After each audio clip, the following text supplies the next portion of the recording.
Você já parou para pensar que a sua empresa pode estar pagando impostos a mais? O nosso sistema tributário é bem complexo e é comum as empresas pagarem mais do que o devido. Saiba que é possível recuperar os valores dos últimos 5 anos e reforçar o seu caixa. A Fortus Tax é especialista no assunto e já ajudou muitas empresas nos seus 18 anos de atuação. E o mais importante, você só paga pelo serviço depois que o dinheiro estiver na sua conta. Fortus Tax. Pagar o justo é o nosso forte.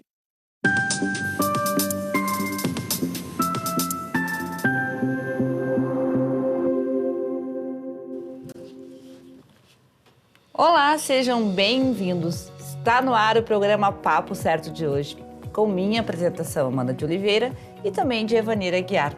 De segunda a sexta, neste mesmo horário, estamos aqui para trazer mais informações e esclarecimento sobre as diversas áreas do direito, empreendedorismo, saúde e trânsito. Olá, tudo bem? O nosso papo de hoje é sobre direito penal e vamos estar tratando aqui sobre a colaboração premiada. E o nosso convidado de hoje é o Dr. Felipe Bertoni.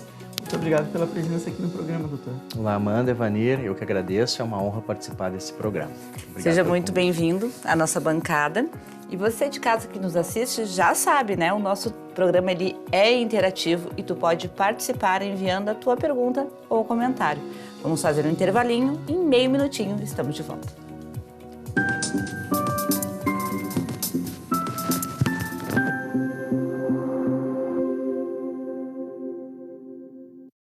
Tá difícil encontrar o profissional certo para a sua empresa? Precisa de alguém detalhista para aquela vaga no financeiro?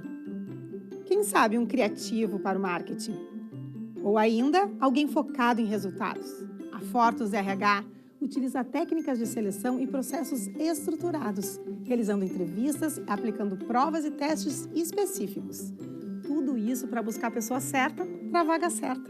Fortus RH. Conectar pessoas é o nosso forte.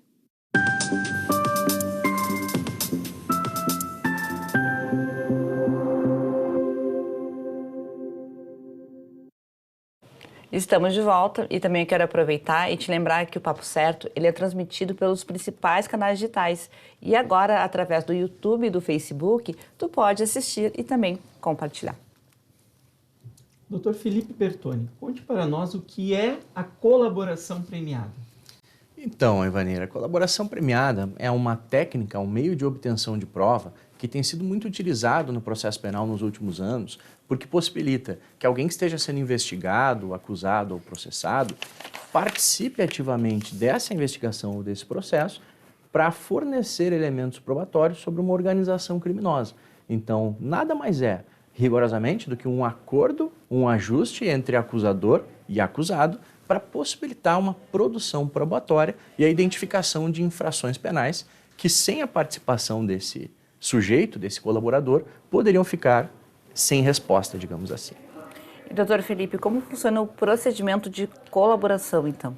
Certo. O procedimento de colaboração, Amanda, é um procedimento bastante complexo, intrincado, porque envolve várias fases. Começa normalmente na investigação com as tratativas. Então, o sujeito tem informações, o sujeito descobriu que está sendo investigado ou que está sendo processado e ele tem informações relevantes. Informações que podem conduzir à identificação de membros de uma organização criminosa ou a obtenção de proveitos de valores ilícitos, e a partir disso ele estabelece tratativas com a autoridade celebrante, que é a polícia ou o Ministério Público. Ele conversa, se aproxima dessa instituição e senta à mesa para dar as cartas que ele tem. Diz, eu tenho informações que podem ser relevantes para vocês. Vocês querem que eu colabore com vocês? Em troca disso, ele recebe um prêmio, colaboração premiada. Então, as tratativas surgem lá na investigação, normalmente, passam por toda uma negociação entre polícia, Ministério Público ou colaborador e depois são submetidas ao Poder Judiciário, um juiz ou um tribunal, que vai analisar e, se estiver tudo regularmente adequado, em conformidade com a legislação, ele homologa o acordo de colaboração premiada. E, a partir daí, segue o processo com as demais produções probatórias. A gente ouve muito falar em colaboração premiada nos casos, né, de política e dos grandes crimes. E creio que não seja de conhecimento da maioria da população deste benefício. Exatamente, Amanda.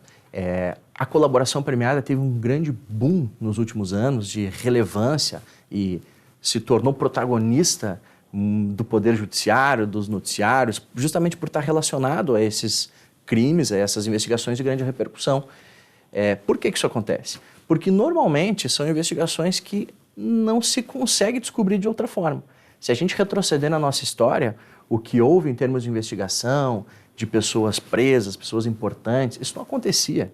E não acontecia por quê? Porque não se conseguia acessar informações. Então, justamente, a colaboração premiada hoje se tornou uma técnica de investigação, um meio de obtenção de prova muito importante por conta dessa tua perspectiva, Amanda, de que está relacionado a crimes políticos, a crimes empresariais, a crimes financeiros, mas não é um instituto restrito a esse tipo de atuação. O único requisito é que seja um fato de uma organização criminosa. E é possível usar a colaboração premiada em todos os casos, doutor? Não é possível usar em todos os casos, Ivanir. É necessário que se esteja investigando uma organização criminosa. Existem alguns dispositivos legais que falam sobre a delação premiada e que diminuem a pena do sujeito. Mas a colaboração premiada, como nós a conhecemos, contrato entre acusador e acusado, diminuição de pena, debate, e todas essas dinâmicas mais complexas estão relacionados aos crimes econômicos, normalmente, porque há uma previsão específica da colaboração premiada na Lei das Organizações Criminosas, que é a Lei 12.850. Então, essencialmente, ela tem mais atuação, tem mais utilização nas infrações envolvendo organizações criminosas. Eu quero te pedir para nos trazer quais são os benefícios que o sujeito pode ter e, inclusive, também trazer algum exemplo para deixar mais claro aqui. Claro, o sujeito pode ter vários benefícios. Hoje, o sujeito que é implicado numa investigação, ele tem como estratégia na sua defesa celebrar a colaboração premiada. E o que acontece com esse cara? O que acontece com esse sujeito? Por que ele pode receber? Por que é interessante para ele utilizar? Hoje a lei prevê que ele pode ser beneficiado com uma redução de até 2/3 de pena, ou com um perdão judicial, ou que a pena seja substituída por restritivas de direito e não prisão. Então, existem situações, processos, especialmente na Operação Lava Jato, Operação Mensalão, onde isso começou, em que réus que não colaboraram eram apenados ali com 100 anos de pena, somando tudo. E os réus colaboradores não chegavam nem mesmo a serem encarcerados. Então, é uma estratégia que pode se revelar interessante. E por que isso acontece? Porque um dos pressupostos também para a utilização desse instituto é o interesse público. Então, é uma via de mão dupla. O colaborador se beneficia, colabora e recebe um prêmio, mas o Estado, a punição de fatos também acaba acontecendo por conta disso. Se há interesse público de punir infrações graves e esse sujeito tem informações que pode conduzir a essa punição, acaba se formando esse acordo, esse contrato. E a palavra do delator é suficiente para condenar o delatado? Evanir, não. A palavra do delator não é suficiente para condenar o delatado ou os delatados. A palavra do delator, a colaboração premiada, é um meio de obtenção de prova. Então, ele chega para a autoridade policial, para o Ministério Público e diz: eu tenho informações relevantes e eu vou mostrar e provar para vocês essas informações relevantes. Se ele não consegue comprovar todas essas informações, se ele não consegue comprovar os fatos que originaram a colaboração premiada, isso se torna insuficiente para justificar uma condenação criminal. Por quê? Porque, evidentemente, esse sujeito tem interesse. Esse sujeito, às vezes, foi submetido a uma pressão para celebrar o acordo de colaboração premiada. Se alguém me bota contra a parede, se alguém me coloca numa situação de tensão, a tendência é que eu tente me livrar dela, seja lá como for. Então, as declarações do colaborador são tendenciosas, naturalmente tendenciosas. E nós precisamos, aí, para que elas adquiram repercussão e força de prova, o que se chama de corroboração. Então, ele vai ter que provar. Aquilo que ele está dizendo, ele vai ter que comprovar. Não é simplesmente estou colaborando e a prova, cadê? Exatamente. Não, a Amanda fez isso, o Evanir fez aquilo e fica por essa. Não, tem que mostrar o que a Amanda fez, como é que está provado, o que o Evanir fez, onde é que está a prova, para que isso tenha repercussão jurídica. Tu falaste que tudo começa lá atrás, quando todos se reúnem numa sala. Quem são essas pessoas, quem são esses profissionais que estão nessa sala para poder dar continuidade no processo, então? Perfeito. Normalmente, Amanda, a colaboração começa lá na investigação, mas só um parênteses, ela não necessariamente acontece na investigação. Pode acontecer, inclusive, a colaboração tardia. O cara foi condenado, não tem mais alternativa naquele processo, digamos assim, e ele resolve colaborar. Isso é possível, mas não é comum. Quem são as pessoas que participam da colaboração? O colaborador, que é o investigado ou acusado. Esse colaborador ele pode tratar sobre a colaboração, estabelecer tratativas ou com um delegado de polícia, autoridade policial, ou com um representante do Ministério Público, promotor de justiça, procurador da República. Então, normalmente essa é a dinâmica em que se fazem os ajustes desse negócio jurídico e depois o juiz aparece. O juiz ele não participa das tratativas, então o juiz não vai dar nenhum pitaco sobre o que delegado ou promotor, procurador e investigado negociaram. Ele apenas vai analisar a regularidade e ver se o procedimento foi feito de acordo com a legislação, se está tudo certo. Tu falaste agora sobre a questão da delação tardia. Ela tem um tempo máximo, limite, para que ela possa ser pedida? Não existe um tempo máximo, Amanda. O sujeito mesmo depois de condenado tentou se defender no processo, não deu certo e foi condenado e ele quer tentar de alguma forma amenizar a sua situação. E essa estratégia é interessante também para o órgão acusador, porque pode descobrir fatos que desconhecia, por exemplo.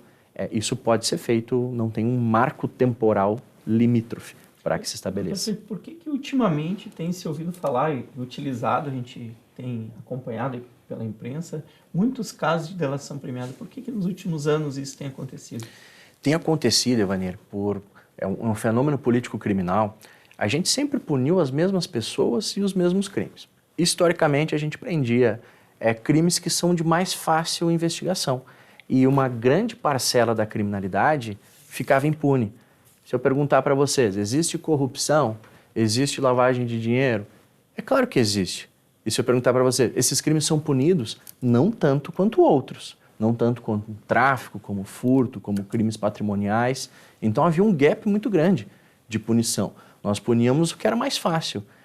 E a colaboração premiada estruturada na legislação surgiu em 2013, junto com uma vontade político-criminal de alcançar fatos que antes eram inalcançáveis. Crimes vinculados a empresários, crimes vinculados a políticos. Então foi um instrumento, tem um elemento temporal aqui, que foi o surgimento em 2013, junto com um surgimento político-criminal de de intenção de se combater crimes que antes eram inacessíveis. Agora a pergunta que não quer calar, doutor Felipe. E se o colaborador mentir? Se o colaborador mentir, mano, essa é uma pergunta interessante. Primeiro, existe a possibilidade do colaborador mentir por aquele aspecto que a gente já conversou, que ele vai estar submetido a uma situação de tensão. Se ele mentir e não conseguir comprovar aquilo que ele diz saber, aqueles fatos criminosos que ele diz ter conhecimento, esses elementos que ele gerou, que ele produziu, obviamente não podem ensejar a condenação dos sujeitos delatados. Por quê? Porque uma mentira não pode ensejar a condenação de ninguém. Para que alguém seja condenado, é necessário que haja provas e segurança em relação a essas provas. E em relação ao colaborador, pode acontecer a revogação do acordo. Então, lá no início, ele celebra um acordo. É como se eu fosse comprar um carro. Ivanir, me vende teu carro? Vendo. Te pago tanto, tu me dá a chave. Certo? Certo. Se eu não te pago, o que acontece? A gente rescinde esse contrato. A colaboração também é um negócio jurídico. Então, o cara diz, o investigado diz, delegado, vou te dar essas informações aqui. E ele presta informações falsas, aquele acordo não foi cumprido por parte do colaborador e pode ser rescindido. E no caso de rescisão do contrato, não da... É um contrato. Do acordo. É um contrato, um acordo, né? Esse colaborador que mentiu, ele vai ter uma pena a mais por ter mentido? A legislação não prevê, é uma possibilidade de um apenamento mais grave por isso. O que acontece é que ele não recebe os prêmios, os benefícios. Então ele será processado. Prêmios, doutor? Prêmios, Evanir, a colaboração premiada é a premiação de um sujeito criminoso em troca da colaboração dele para a investigação, para o Aí, de repente, o cidadão não ganhou nada na vida, vai ganhar um prêmio por colaborar com o crime que ele também estava envolvido. Mas, doutor, e se neste processo ele não está mentindo, mas não tem provas, como ficam as conclusões? Ótima pergunta, Evanir. No processo, mesmo que haja colaboração premiada, isso não é sinônimo de condenação, nem mesmo para o sujeito que colabora. A colaboração tem como pressuposto a confissão. Então, se eu vou colaborar, eu reconheço que estou implicado nas infrações penais, eu reconheço que eu faço parte daquela estrutura de organização criminosa. Mas, ainda assim, eu sou réu no processo, eu tenho o direito de me defender e é necessário que provas sejam produzidas pela acusação para ensejar uma condenação. Então, às vezes a gente tem essa tendência de pensar, né, não teve colaboração, vai ter condenação. Claro que fica mais fácil, porque tem alguém ali dizendo, fiz e os outros fizeram também. Mas não é automático. Então, se o Ministério Público, a acusação, não produzir provas suficientes acerca da existência daquele fato criminoso, ou se por acaso existe alguma nulidade, alguma questão de suspeição com o magistrado, nós vimos acontecer alguns processos que houve o reconhecimento de nulidades também. Por mais que haja colaboração, se teve um erro de procedimento, um erro de forma, pode não acontecer a devida punição das pessoas que estão investigadas. Gente, chegamos no final do nosso primeiro bloco. Hoje estamos com o Dr. Felipe Bertoni, estamos falando sobre direito penal. E a seguir, então, já voltamos com mais sobre este tema. Fique aí.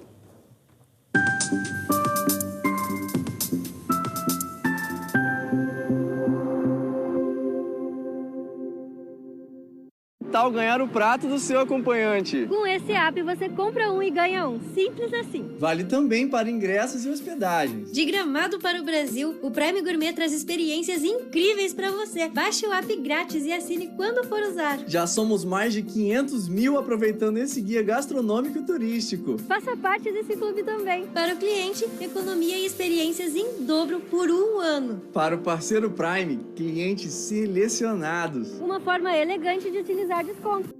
Em tempos de juros altos, margens reduzidas e incertezas, rever estratégias é fundamental para manter o seu negócio competitivo.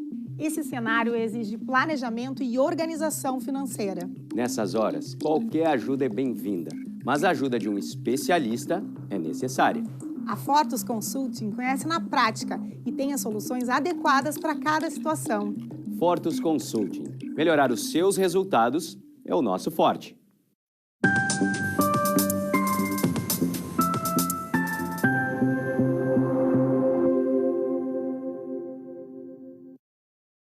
Iniciando o nosso segundo bloco, também quero aproveitar e te lembrar que o Papo Certo ele é transmitido no YouTube. E lá nós temos o nosso próprio canal também, que é Papo Certo. Doutor Felipe, dando continuidade no nosso Papo Certo de hoje, né? Em processos envolvendo, então, delação, quais são os principais cuidados que devem ser observados? É muito importante, Evanir, nesses processos que envolvem colaboração premiada, que haja uma estrita observância da legislação. Em todo e qualquer processo, na verdade, a legislação precisa ser observada.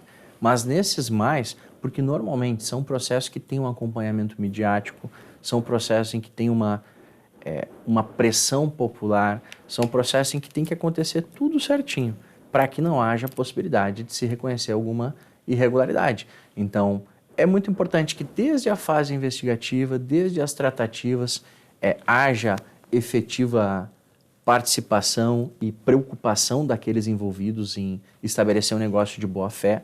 De nada adianta a gente ter a celebração de um acordo de colaboração premiada sem que uma das partes tenha efetivo interesse em participar.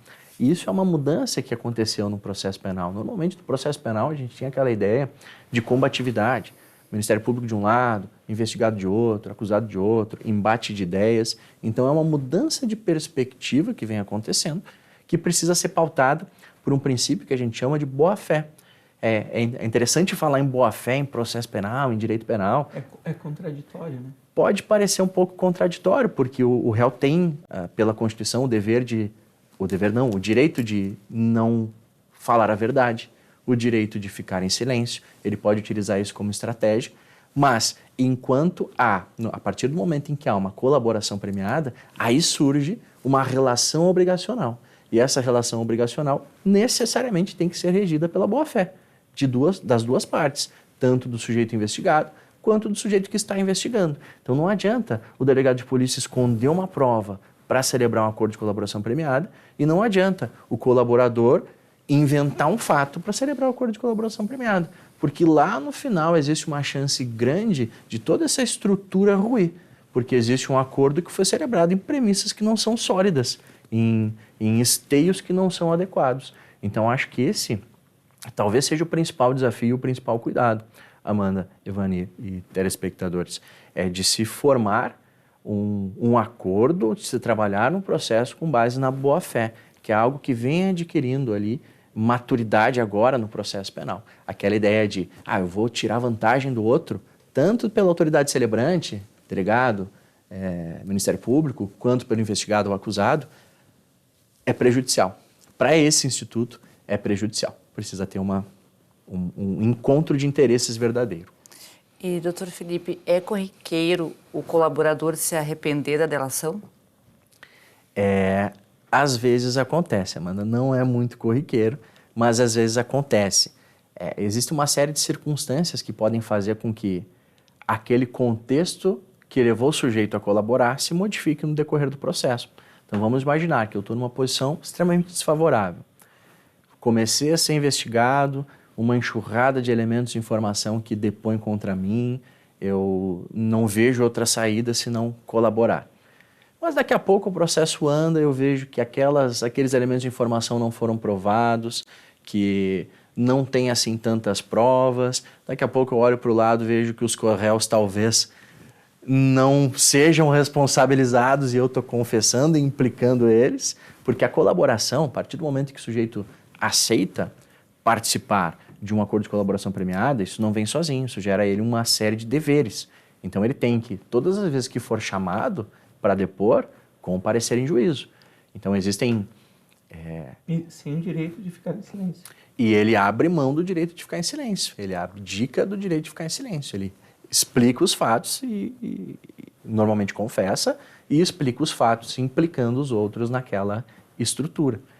E existem alguns procedimentos, alguns processos que geram 200 inquéritos, 200 processos. Se esse sujeito celebra uma colaboração premiada vinculada a esses 200 processos, ele vai ter que comparecer para manter aquele contrato nesses 200 processos.